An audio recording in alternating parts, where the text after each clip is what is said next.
But tell me, when politicians, I know that they go all out, you know, they prepare and they're eternally optimistic that victory is mine. Theirs, yeah. But, you know, oftentimes, do you think that they ever pause for a moment to reflect, you know, knowing that this position is it's just one position. It's going to belong to just one person or one party. Do they ever consider what they'll do if they lose? Well, I think I always do. You understand? I've lost elections before, and I always do. And you tell yourself the truth, because in Nigeria, unfortunately, a lot of people around candidates or people in government are sycophants.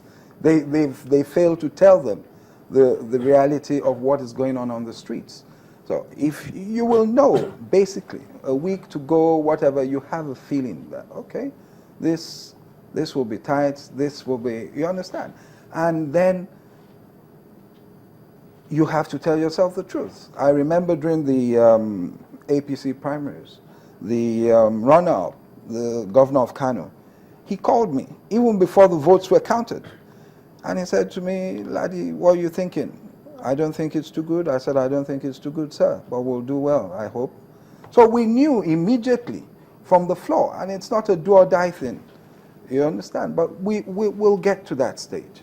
We'll get to that stage where more people will understand that you're putting yourself forward to serve the people. That is what it's meant to be. And if they say, "So sorry, we don't need your services," you say thank you and go back to your home. But you know, because someone would say that, sorry, Sulaiman, it's a very important scenario for politicians to consider, especially when we're considering violence-free elections. The body language in terms of how they react when they lose could also send a wrong signal to their supporters, so to speak. So, do you see that culture evolving? If you say that as a politician, you've considered it, do you think that you've seen some brother politicians or sister politicians considering it as well? It is evolving. It's happened. Adedosumu, during the elections last time in Lagos, the moment he saw the results, before the final results came out, the moment he saw that Fashola had an unassailable lead, he came out and acknowledged that. And that is a sign of a gentleman. You understand? In Oshun, I thought it would go the other way, though Omishore did not come out on time.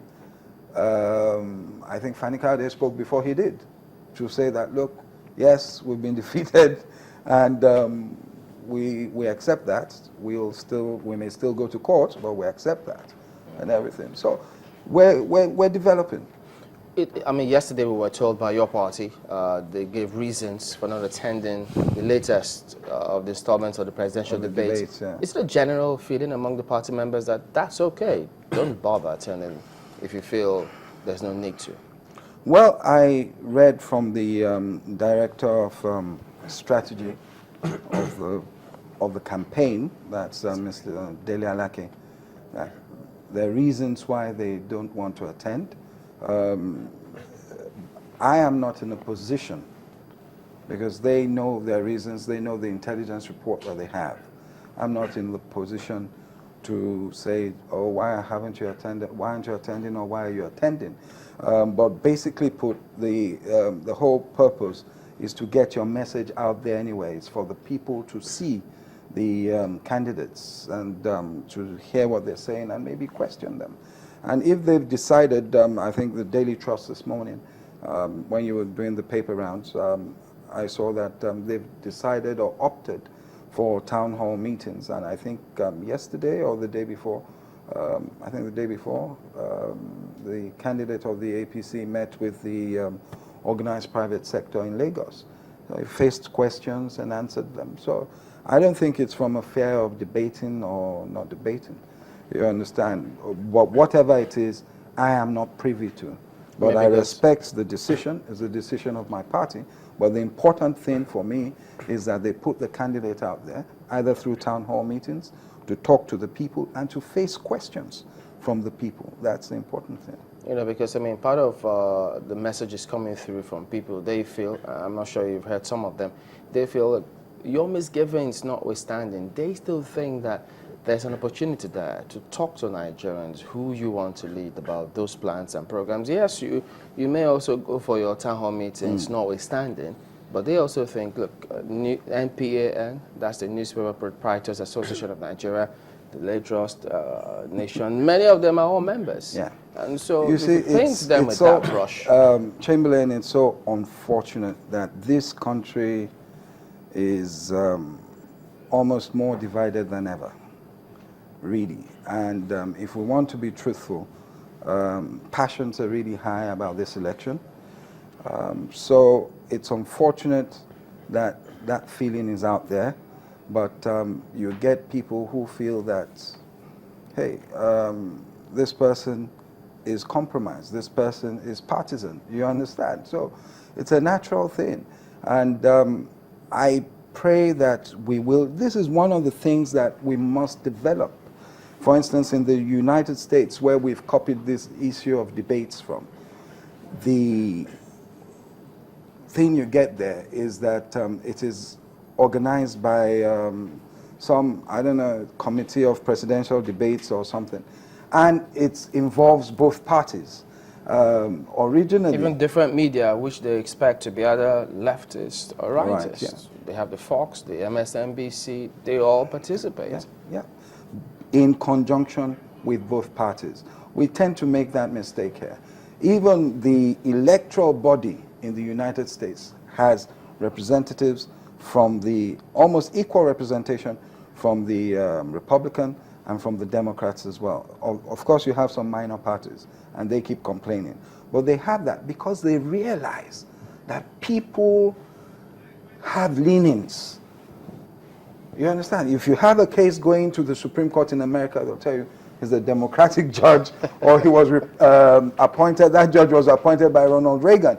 He's Republican. And most times, often not, they vote or they give rulings or judgments based on their leanings. And then you have some that you say like independents as well. You understand? So we have to come to, as I said, we're evolving. We have to come to that realization that most people have where they're coming from and what they believe in. And are either slightly, to use Babangida's terms, slightly right of center or slightly left of center. Because, I mean, as you lawyers say, fear of those who may use this as a bad precedent and say, Yes. well, in that case. No, I mean, last 2011, President Jonathan did not debate when they asked him to debate. But he and was at the NDG. Yes, he didn't he attend said, the private TV station's exactly. version. He said he was very busy. And it's all about rolling out your program to the people. If the people are not convinced about you, if they have no opportunity to question you, put questions to you, and it's easier these days, either a Google Hangout or what have you. If they have no opportunity to do that, then they'll vote the other way. Have you gauged the people's opinion on this? On the issue of the debates? Well, basically, to be honest, most people that I know are APC leaning. Presidential elections are saying, what debate? If he's not debating, he's not debating. Those who are in the PDP, my friends in the PDP, are saying that, why haven't you brought your man out to debate? And I said, my man the last time, which was President Jonathan, didn't go for some debates. You understand? So it's neither here nor there. People will try to make political mileage out of it. But basically, I think a lot of Nigerians, unless we're fooling ourselves, a lot of Nigerians have their minds made up. But you still have quite an appreciable number of yes, who are neither here nor there. And I hope, speaking from my point of view, that my party will make sure that our candidate is out there and vice presidential candidate, talking to the people and taking questions. If they're going through town hall meetings, then they have to do a lot of them. Do you expect any opposing party member to attend those town hall meetings? It will be outnumbered. No. You see, if you're meeting professional groups or market groups or what have you, whether they're APC leaning or PDP leaning, they'll be concerned about the way the economy is going, just to use an example, and will ask pertinent questions about the economy. All right. So, Thank you for coming on this morning. Mr. Ladipo Johnson, a member of the APC.